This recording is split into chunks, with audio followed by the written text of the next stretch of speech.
Assalamualaikum warahmatullahi wabarakatuh. Waalaikumsalam warahmatullahi wabarakatuh. Alhamdulillahirabbil alamin hamdan katsiran thayyiban mubarakan fihi kama yuhibbu rabbuna wa yarda.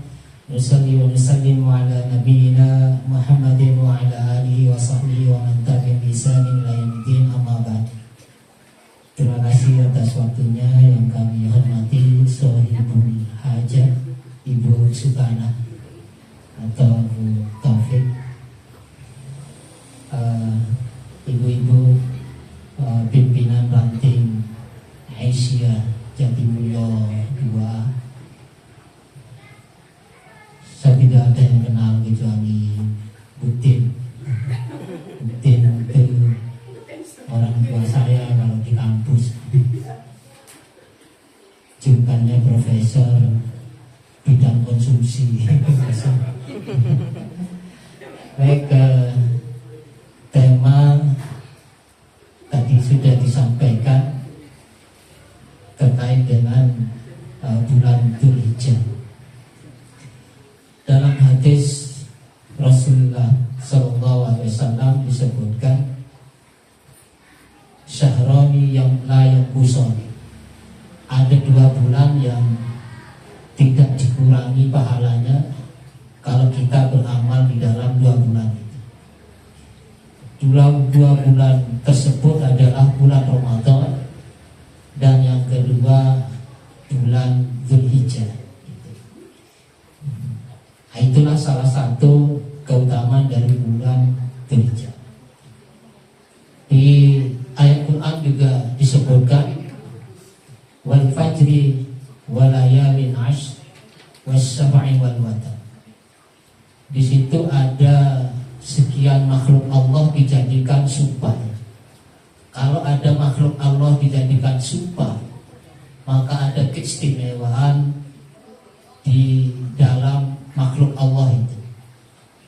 Disebutkan wal fajri, demi waktu fajar, wal layalin ashr, dan 10 hari. 10 hari itu menurut para mufassir adalah 10 hari bulan Dzulhijjah. Jadi 10 hari bulan Dzulhijjah itu menjadi salah satu sumpah Allah. Was-sab'i wal watar, as-sab'i itu waktu bilangan genap. Genap di situ artinya tanggal 10 Dzulhijjah. Wal watar itu tanggal ganjil, maksudnya hari tanggal 1 sampai tanggal 9 Dzulhijjah. Nah, Bapak Ibu, ibu-ibu jamaah sekalian yang kami hormati, itu diantara beberapa dalil tentang keutamaan Dzulhijjah. Di ayat Quran juga disebutkan inna iddatas syuhur ithnata asyara. Ada 12 bulan dalam setahun. Allah ciptakan ada 12 bulan dan ada 4 bulan oleh Allah dijadikan bulan haram, artinya bulan suci. Apa saja? Yaitu bulan Dzulqa'dah, Dzulhijjah, kemudian Muharram, dan yang agak terpisah Rajab. 3 bulan berturut-turut. Dzulqa'dah, ada yang membahasakan dalam bahasa Arab, yang benar itu Dzulqi'dah, kemudian Dzulhijjah, kemudian Muharram, lalu kemudian agak misah itu Rajab. 4 bulan inilah Allah tetapkan sebagai bulan suci. Dan nggak ada Ramadan di situ. Cuman kita mengenal Ramadan itu bulan suci, itu istilah kita. Padahal di Quran yang dianggap bulan suci itu hanya 4 saja. Dzulqa'dah, Dzulhijjah, Muharram, sama Rajab. Dinamakan Dzulqi'dah atau Dzulqa'dah, artinya orang Arab masa itu hanya duduk-duduk di rumah. Qa'dah, dari qa'ada, yaq'udu itu duduk. Dinamakan bulan suci Dzulqa'dah karena nggak ada peperangan. Jadi di bulan 4 ini, Dzulqa'dah, Dzulhijjah, Muharram, dan Rajab, dinamakan bulan suci. Tidak boleh ada kejahatan di 4 bulan ini. mulai Dzulqa'dah, namanya itu Dzulqa'dah, artinya duduk-duduk di rumah.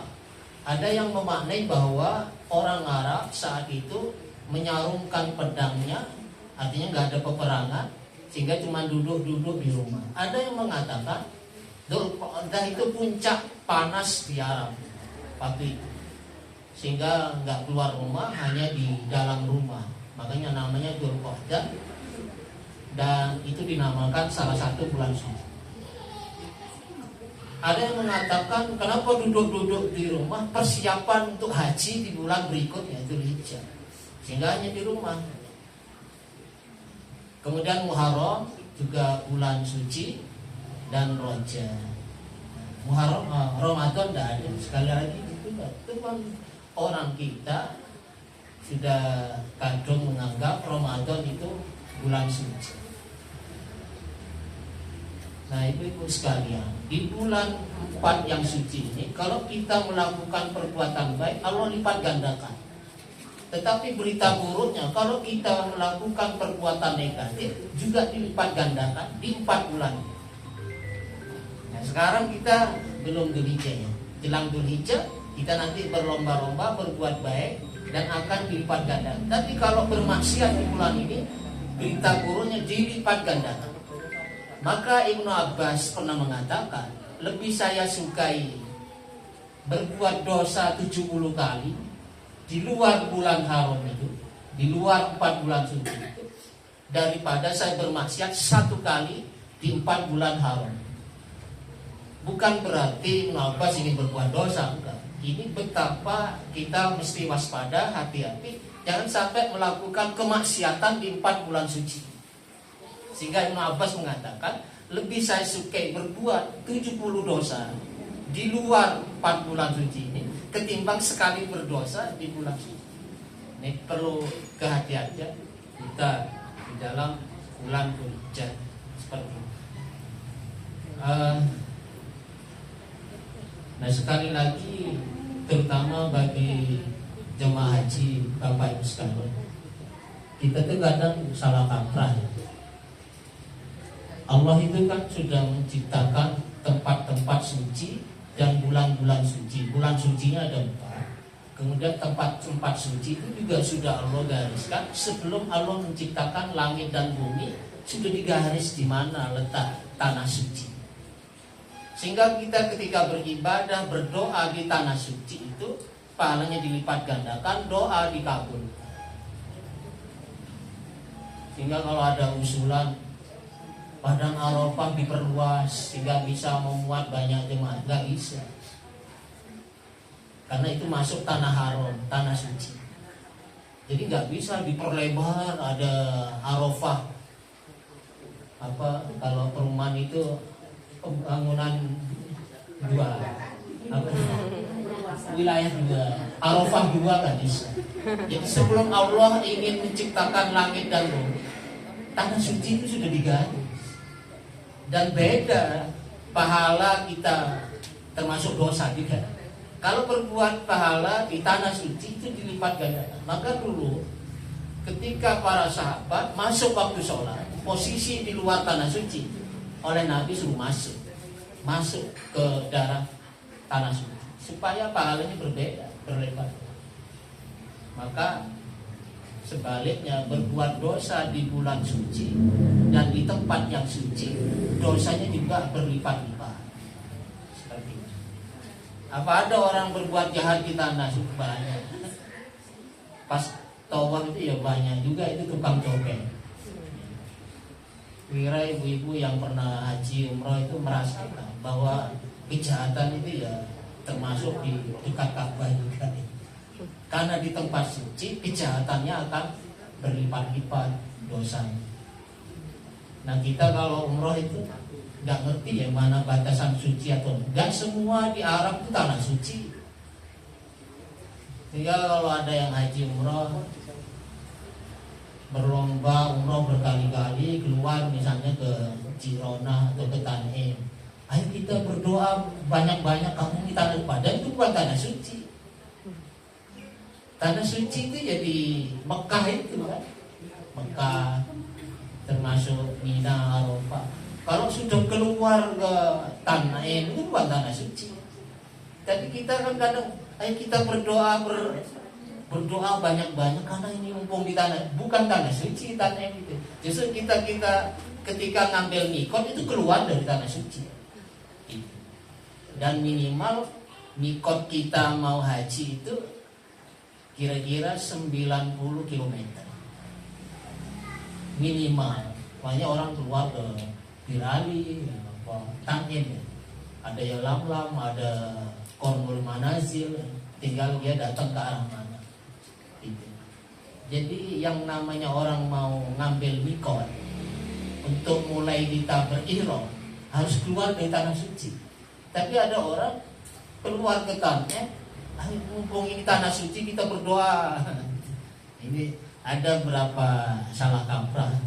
Tanah suci itu ya di Mekah gitu. Masuk ke Mina kira-kira 2-3 km ke arah timur ya, terus Arafah. Sehingga kenapa jemaah haji itu dibatasi kuotanya? Karena memang saat 9 Dzulhijjah di Arafah semua jemaah ya di Arafah. Kalau nggak dibatasi ya nggak muat. Kan begitu. Oke, itu tentang bulan-bulan suci dan tanah-tanah suci. Sekarang amalan apa yang bisa kita lakukan di 10 awal Dzulhijjah? Sampai-sampai ulama ibu-ibu sekalian mengatakan, mana yang lebih mulia, 10 awal Dzulhijjah atau 10 akhir Ramadan yang di situ ada Lailatul Qadar? Ulama mengatakan lebih mulia 10 awal Dzulhijjah ketimbang 10 akhir Ramadan. Walaupun di situ ada Lailatul Qadar. Kalau di 10 akhir Ramadan kita gambling ya. Kita nggak tahu kapan datangnya Lailatul Qadar. Apakah katanya di hari-hari ganjil? Sementara kita puasa ganjil genapnya nggak jelas di Indonesia. Ikut Muhammadiyah apa pemerintah? Kalau ikut Muhammadiyah waktu itu ngawalinnya Rabu ya, Rabu. Kamis. Rabu. Pemerintah Kamis. Yang biasa nggak puasa ya langsung Lebaran saat itu. Seperti itu. Jadi genap ganjil ini kan tidak jelas kapan turunnya Lailatul Qadar. Tetapi kalau 10 awal Dzulhijjah sudah pasti. Dalilnya jelas bahwa beribadah di 10 hari awal Dzulhijjah itu berpahala semua, berlipat ganda, pasti. Apalagi nanti ada yang namanya puasa Arafah, yang diantara pahalanya menghapus 1 tahun dosa ke depan dan 1 tahun sebelumnya. Bagaimana menafsirkan seperti ini? Apakah 10 setahun ke depan kita niatkan berdosa itu? Tidak gitu. Jadi menurut para ulama bahwa dosa yang diampuni setahun ke depan, artinya Allah itu kasih hambatan-hambatan untuk bermaksiat setahun ke depan. Mungkin dia sudah ada niatan mau berdosa, tapi Allah itu ditutup celah-celah bermaksiat setahun. Itu penafsiran ulama. Jadi bukan berarti udah mumpung sudah dihapus dosa kita setahun, diniat dari sekarang. Begitu, nyakitin orang, dolim di tetangga segala macam. Tidak seperti itu. Tetapi Allah persempit celah-celah untuk peluang-peluang untuk bermaksiat. Itu maksudnya. Lalu apa pertanyaannya, ibadah yang bisa kita lakukan? Pertama puasa. Rasulullah Rasulullah itu mengajarkan banyak puasa. Bahkan dari tanggal 1, 2, 3, 4, 5, 6, 7, 8 itu puasa. Puasa itu amalan yang paling disukai jadi tidak ada amalan yang paling mulia di 9 hari itu kecuali puasa. Kalau 10 tidak ada amalan yang paling Allah cintai kecuali yang beli hewan kurban. Tetapi 1 ke 9 itu puasa. Ya minimal kita ngambil tarbiyah sama Arafah. Tanggal 8 Dzulhijjah hari tarbiyah, sama terutama 9 Dzulhijjah Arafah. yang menghapus tahun ke depan dan dosa setahun sebelumnya. Kalau minimal ya Arafah gitu. Yang bisa 2 hari tadi Arafah, ngambil Arafah. Syukur-syukur dari tanggal 1. Itu amalan paling mulia. 9 hari pertama puasa, tetapi tanggal 10 amalan yang paling tidak ada yang lain kecuali menyembelih hewan kurban. Maka ini motivasi, terutama ibu-ibu ya berusaha untuk menyembelih hewan kurban. Tradisi di masyarakat kita itu ibu-ibu kalau 10 Dzulhijjah dia nggak berpikir gimana cara berkurban, tapi ngumpulin bumbu, nunggu antar-antar. Ini saya kira pikiran-pikiran seperti itu dirubah itu. Kenapa nggak bisa nabung misalnya per bulan 200.000 setahun, maksudnya nggak bisa gitu. Beli kambing gitu, karena kesempatan hanya sekali dalam setahun itu ya. Kesempatan sekali. Nah, sebagian masyarakat kita nunggu gitu, nunggu dikasih. Kenapa nggak berpikir memberi gitu? Kenapa nggak nabung tiap bulan?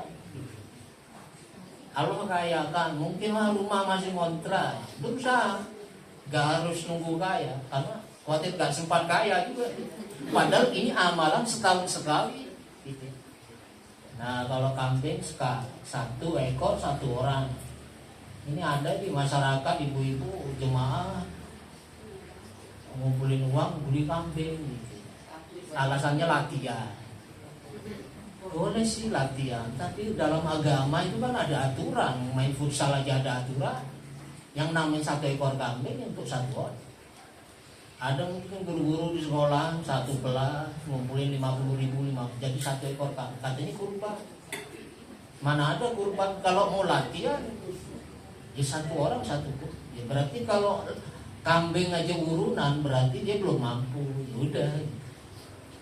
Tapi kalau kita mampu tidak nyembelih hewan kurban, itu ada ulama yang mewajibkan seperti Imam Abu Hanifah berdasarkan hadis man kana lahu sa'atun wa lam yudhi fala yaqrabanna musallana. Siapa yang punya kelapangan rezeki tidak nyembelih hewan kurban, jangan sekali-kali dekat-dekat tempat sholatku. Artinya ini kalau ada ancaman seperti ini berarti implikasi hukumnya wajib. Itu yang dipakai Imam Abu Hanifah. Tetapi mayoritas ulama menghukumi nyembelih korban itu sunnah muakkadah. Sunnah muakkadah itu apa ya? Di bawah wajib, tapi di atasnya sunnah. Sunnah yang sangat dianjurkan. Artinya Rasulullah tidak pernah meninggalkan. Karena pahalanya yang luar biasa. Kalau sapi patungan maksimal 7 orang. Ini ada panitia kurban gitu kan, beli 1 ekor sapi 7 orang mungkin 2 jutaan atau 3 jutaan ya. Sekarang ada 3 sampai 4 juta per orang 7. Lalu 7 orang ini harganya enggak nutut gitu 1 ekor sapi. Lalu ngambil orang ke-8. Kurangnya mungkin 500.000 gitu. Ngambil orang ke-8 itu nggak sah itu, jatuhnya sedekah walaupun nominalnya sama sapi gitu. Tapi dikeroyok 8 orang, maka itu tidak akan pernah menandingi pahala kurban, tapi hitungannya sedekah. Jadi sedekah itu tidak akan pernah menandingi pahala kurban. Maka panitia perlu hati-hati, maksimal 7 orang. Itu tanggal 10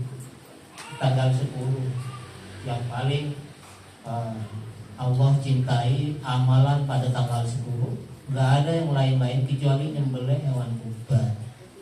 Kalau niat bagaimana ya, ada ulama mengatakan diniatkan atas nama suami, nanti pahala itu ngalir ke segenap penghuni keluarga. Tapi kalau dibeli kambing atas nama ibu seorang istri, paling ngalir ke dia aja. Tapi kalau atas nama suami, maka nanti ngalir ke pengurus. Mas, saya sama istri tiap tahun atas nama saya terus, walaupun pakai uang istri. Tapi pahala ini ngalir ke semua. Dan boleh bapak ibu-ibu kalau mau meniatkan atas nama almarhum kakek, nenek, bapak, boleh, dan itu nyampe. Soal hadiah pahala ke almarhumah, itu Imam Syafi'i sebetulnya paling ketat, menghadiahkan pahala kepada arwah almarhum. Itu Imam Syafi'i paling ketat dalam 4 mazhab. Tetapi khusus ibadah harta seperti zakat, sodako, nyembelih hewan kurban, itu nyampe. Tapi kalau hadiah baca yasin, baca fatihah untuk almarhum Syafi'i nggak nyampe. Pahala ketat Imam Syafi'i.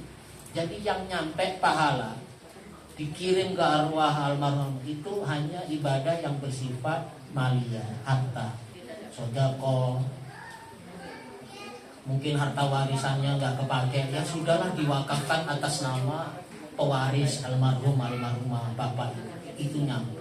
Termasuk kurban itu boleh atas nama almarhum atau almarhum. Oke, itu puasa, nyembelih hewan kurban, kemudian haji umroh.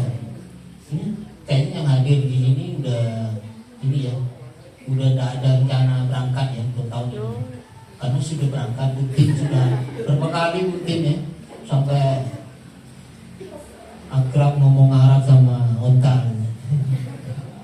Karena sudah bapak ibu udah.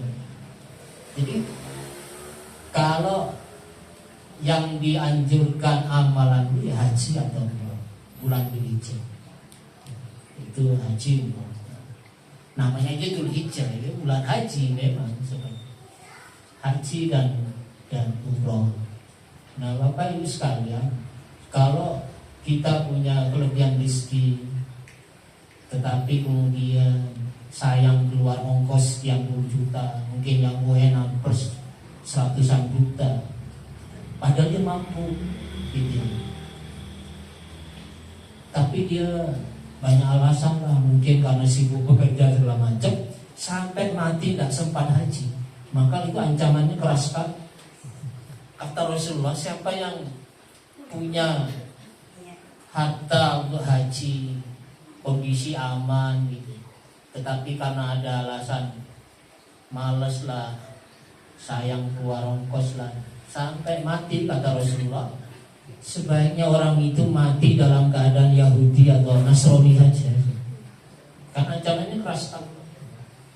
Orang dulu kalau haji itu ya kaya masih muda, berangkat masih muda. Tapi tradisi masyarakat kita masih muda, kenapa enggak haji? Nunggu tua. Soalnya kalau begini usia kita, paling nanti berdosa lagi. Jadi dia memang yang mau berdosa. Orang ulama-ulama dulu di negeri ini haji itu ya di masa muda, karena di sana akan banyak hikmah-hikmah. Ketemu dengan jemaah haji dari seluruh penjuru dunia, kita diskusi bagaimana mendakwahkan Islam di masyarakat masing-masing, bagaimana mengubah masyarakat ke arah yang lebih baik. Itu inspirasinya dari haji. Kiai Ahmad Dahlan haji pertama usia 15 tahun dan tidak langsung pulang, ngetem di sana 5 tahun ngaji di tiang-tiang Masjid Dilarang, belajar tafsir ke sini, ke syekh ini. Pulang-pulang dapat inspirasi, yang mendirikan Persyarikatan Muhammadiyah. Lalu haji lagi nanti usia 2-3 tahun, nggak langsung pulang, ngaji dulu di sana. Orang dulu begitu. Ki Haji Hasyim Asy'ari juga begitu. Karena mereka masih muda, pulang ke tanah air, dapat inspirasi, dapat semangat, lalu berdakwah, mengubah masyarakat. Nah kalau udah sepuh, apa yang bisa kita lakukan? Haji aja ngerepotin jemaah yang lain, ketua rombongan repot gitu.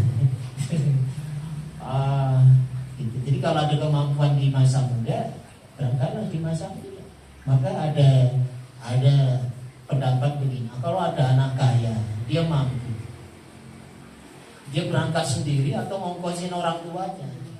orang tuanya belum mampu. Sebetulnya yang mampu itu anak. Mestinya yang berangkat itu anak. Toh ajal itu kan datang, bisa tua kemudian. Kenapa diserahkan ke orang tua? Berarti orang tua belum mampu kan? Kecuali anak ini udah haji, ya kan? Baru di orang tua. Karena ajal kan datang. Sebetulnya begitu, karena yang mampu. Tetapi Bapak Ibu sekalian, yang namanya perintah haji itu bagaimanapun itu rukun Islam. Gitu. Hadisnya, ayatnya, walillahi hijjul baiti man istata'a ilaihi sabila. Wajib, Allah mewajibkan haji. Kata istata'a mungkin perlu saya sampaikan, artinya itu berusaha untuk mampu. Kalau to'a ya to'u gitu, mampu aja. Tapi kalau istata'a itu berusaha untuk mampu. Jadi ada usaha untuk mampu. Gimana caranya? Ya daftar dari sekarang, nabung minimal niat. Jangan kemudian ini nggak diniatkan, karena ini gimana pun rukun Islam kelima kan. Jadi kata walillahi hijjul baiti man istata'a, berusaha untuk mampu. Minimal kita niat. Kalau di Malang mungkin 15 tahun ya baru dapat 30 berapa? 36 tahun. 30. Gimana kalau lama ya kalau Butin daftar sekarang nyanda kan? Saya itu belum tentu nyanda. Nah kalau ada kelebihan rezeki, umroh lah. Jadi umroh itu sebetulnya haji. Dalam hadis disebutkan umroh itu haji kecil. Kalau haji yang kita ketahui sekarang ini haji besar. Itu maksudnya bukan orang pulang umroh titelnya haji kecil, kalau pulang haji enggak begitu. Enggak ada dalam tradisi zaman Nabi, sahabat, enggak ada. Haji Muhammad, Haji Umar bin Khattab enggak ada. Itu tradisi kita, mungkin tradisi kita Asia Tenggara pakai gelar haji aja. Bahkan ada orang nggak mau noleh kalau nggak dipanggil umi, marah. Nggak dipanggil abah, marah. Di Noyo konon itu ada orang jualan sayur. Itu kalau dipanggil umi itu dapat kortingan itu. Padahal dia belum pernah haji gitu. Saking kepengennya haji. Jadi saya nggak suguhan orang pakai gelar-gelar haji, ditulis di kartu namanya Haji Muhammad Taufik, Haji Sukana, nggak ada masalah. Kalau perlu di belakang mobilnya ditulis stiker keluarga haji. Artinya apa? Kita untuk diingatkan, kita loh pernah haji. Mosok masih melakukan hal-hal yang nggak pantas. Mosok pulang haji masih nombok togel, ngadu ayam dan kan malu kan. Misalnya saya nulis Haji Ahmad Patok misalnya, mau ngerayu mahasiswi itu mikir malu dengan hajinya. Jadi ada orang nempelkan gelar haji itu supaya mengingatkan dia itu mestinya udah gak melakukan hal-hal yang gak pantas dilakukan orang seorang haji. Kalau kiai sih boleh ya, seperti yang viral-viral. Tapi kalau haji gak pantas, karena udah pernah ke tanah suci ya. Nah, seperti itu. Jadi diusahakan untuk mampu gitu. Ya, daftar itu haji, kemudian umroh dan seterusnya. Nah kemudian apalagi Bu ya? Ya puasa, haji, kemudian haji umroh juga ya, haji umroh, kemudian menyembelih hewan kurban, puasa, terutama nanti 9 Arafah. Itu Rasulullah nggak pernah ninggalkan. Nah itulah keistimewaan sekali lagi.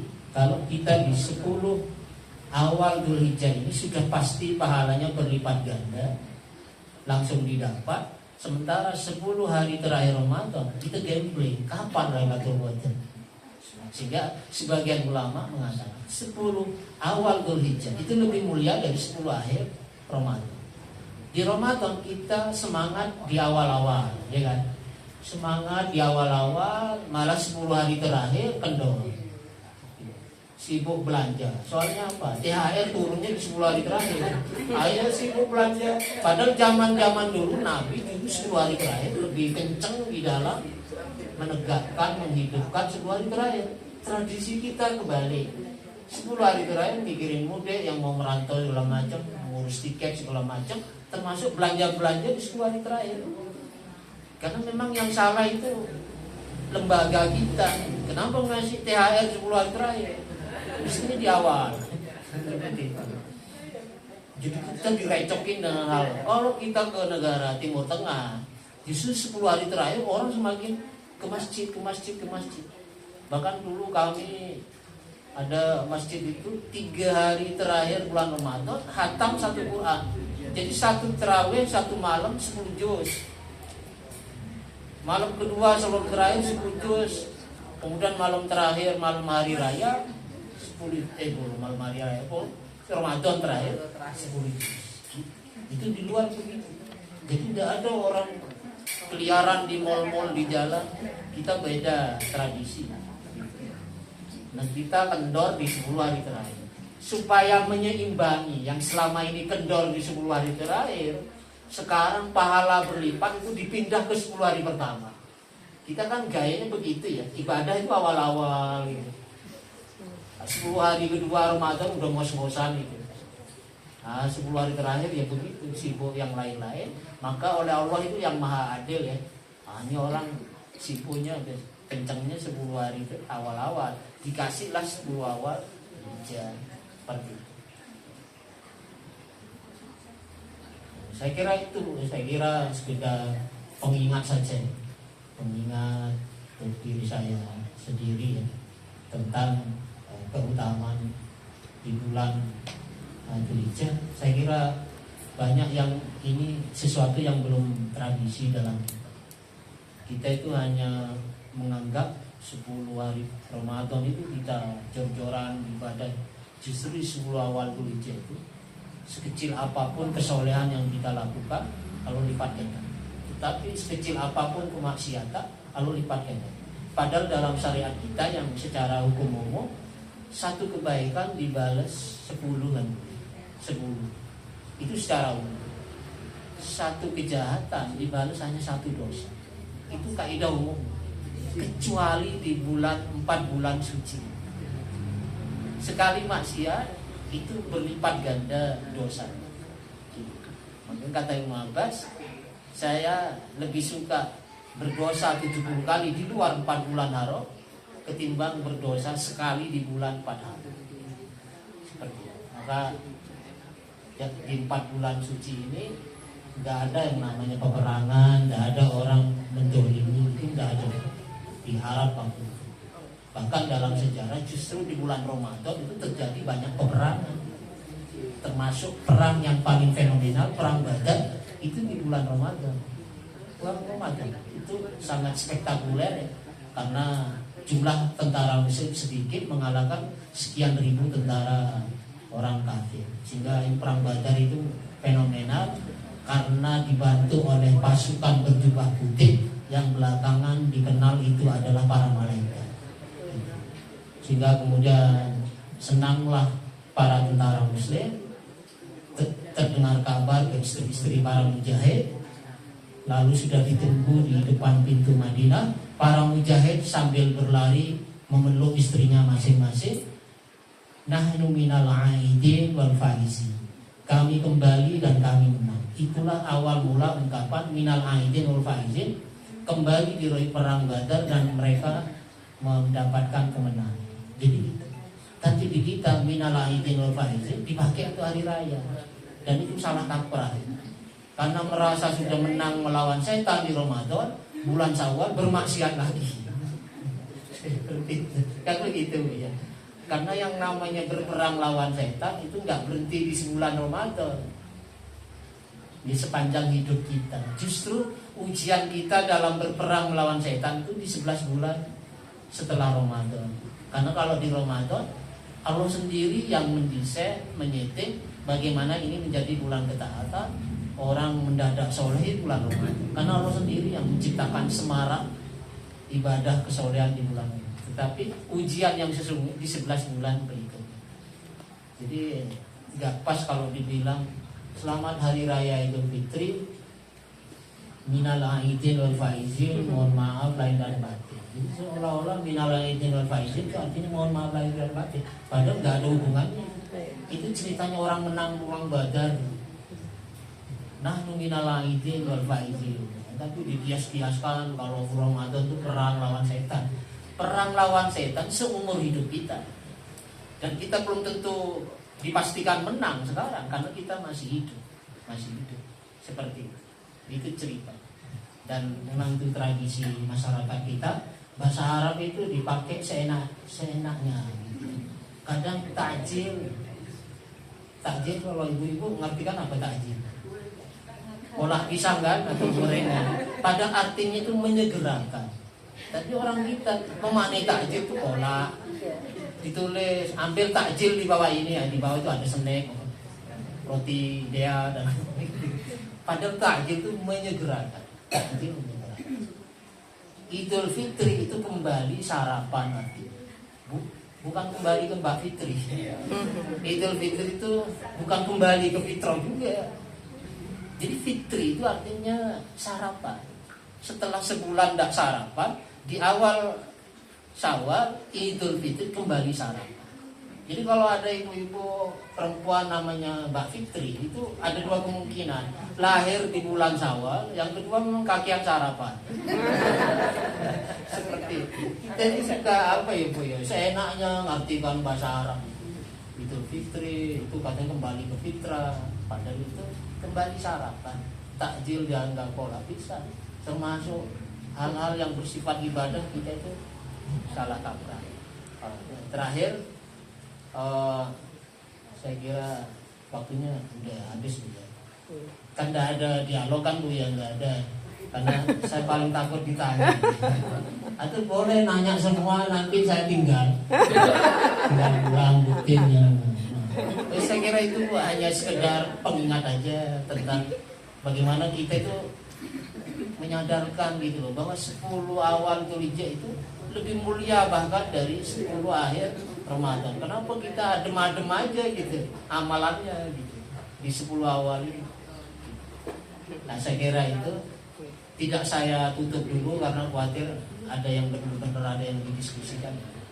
Monggo silakan ibu-ibu, mungkin mengingat waktunya ya, satu pertanyaan aja. Mulai puasa ini dari apa? Mulai puasa hari apa Ustaz? Puasa yang uji Dzulhijjah tadi itu boleh mulai puasa. 1 boleh. Berarti tanggal 1 jadwalnya tanggal 18 Mei. Ya 18 Mei Bu ya 1 boleh. 18 Mei. Boleh Bu. Jadi 9 hari sampai Arafah boleh. Terus yang bulan baiknya itu Dan itu sunnah. Selain sedekah juga, sedekah atau apa dilipat gandakan. kalau sebelum tanggal itu masuk bulan baik enggak? Bulan suci juga, tapi Rasulullah sangat sering sekali berpuasa di Dzulhijjah. Artinya termasuk amalan terbaik. Kecuali tanggal 10 yang terbaik adalah nyembelih hewan kurban, gitu ya Bu. Dan untuk nyembelih hewan kurban kita serahkan ke Julehai, juru sembelih halal. Jangan sampai kemudian udah halal. Saya mendorong pemuda kita itu latihan nyembelih. Karena nyembelih kan mestinya yang bersangkutan lebih afdal nyembelih. Kalau enggak memastikan bahwa juru sembelihnya itu orang muslim yang soleh. Kalau diserahkan orang lain yang di pasar besar di mana, kadang enggak baca basmalah. Kadang enggak kelihatan ini sholat apa enggak. Namanya tok musolli, tapi enggak sholat. Pak musolli itu tidak sholat. Seperti itu. Nah, untuk ibu-ibu enggak usah ikut latihan nyembelih. Karena yang terancam suaminya. Itu Bu. Enggak, yang lain ada lagi mungkin satu lagi. Masalah haji untuk orang tua hukumnya Boleh Bu, boleh. Syaratnya yang membadali sudah pernah haji pertama. Biasanya itu Bayar. dia bayar di KPIH, Titip ke KPIH. Boleh Bu, nanti akan dicarikan orang yang mau. Biasanya tawar menawar dengan harga badannya seperti itu. Kadang kalau udah masuk kedua ke KPIH dipotong lagi, diserahkan, potong itu gini. Kayaknya jatuh ke yang melaksanakan itu ya tidak sebesar yang awal. Ada itu Bu, jadi harus pernah haji. Kemudian yang dibadali itu memang betul-betul, mohon maaf ya kalau masih hidup, memang betul-betul sudah sepuh, sakit. Kalau orang tuanya masih sehat, nggak bisa dibadali. Kalau udah meninggal juga, apalagi udah meninggal nggak akan bisa hidup kembali. Tapi kalau masih sehat orang tuanya nggak boleh dibadali. Harus memang betul-betul ada udzur syar'i. Kalau udah meninggal ya pastilah dibadali. Dan orang yang membadali yang amanah termasuk sudah pernah haji. Berarti seandainya kan di situ kita akan saling ya dengan KPIH-nya itu 25 juta untuk badal. Terus kita nawar, katanya nggak boleh nawar. Boleh Bu nawar ya. Boleh. Boleh nawar Bu. Boleh ditawar. Karena gini Bu, kalau KPIH itu kan gratisan. Sudah berangkat dibiayai jemaah kan gitu. Ya itu udah keuntungan dalam itu. Tapi kita nggak tahu orangnya yang membadal, kan nggak apa-apa ya Pak? Nggak apa-apa. Pokoknya kita Biasanya di sana itu dibuatkan sertifikat. ya kan anaknya kita kan sama, seandainya ini, Pak ini, Ya. terus sama Pak ini sudah dijual lagi. Mungkin cari yang amanah gitu. Main nanti ada biasanya pakai sertifikat 5 real kan harganya. Insya Allah lah Bu, KPIH amanah. Saya kira 25 juta ketinggian. Kalau orang kepepet 5 juta di sana nemu mahasiswa yang dari luar negeri, dari Mesir, Yordan mau dibayar 5 juta, mau 3 juta itu ya mau. Gitu. Kalau udah kepepet akhir-akhir dan ilmu yang lebih besar, 25 itu tinggi banget. Bisa untuk umroh dari tanah. Boleh Bu nawar, nggak ada dalil yang melarang. Misalnya mampunya cuma 7 juta. Itu 7 juta saya kira udah layak. Oke. Baik, terima kasih Ibu semuanya. Ditutup dengan doa boleh Ustaz? Baik, itu Bapak Ibu-ibu sekalian, mari kita sejenak menundukkan hati kita, mohon pada Allah SWT. Mudah-mudahan senantiasa diberi bimbingan oleh Allah SWT, tetap istiqomah hingga husnul khotimah. Bismillahirrahmanirrahim. Alhamdulillahirabbil alamin, hamdan yuafi ni'amahu wa yukafi mazidah. Ya Rabbana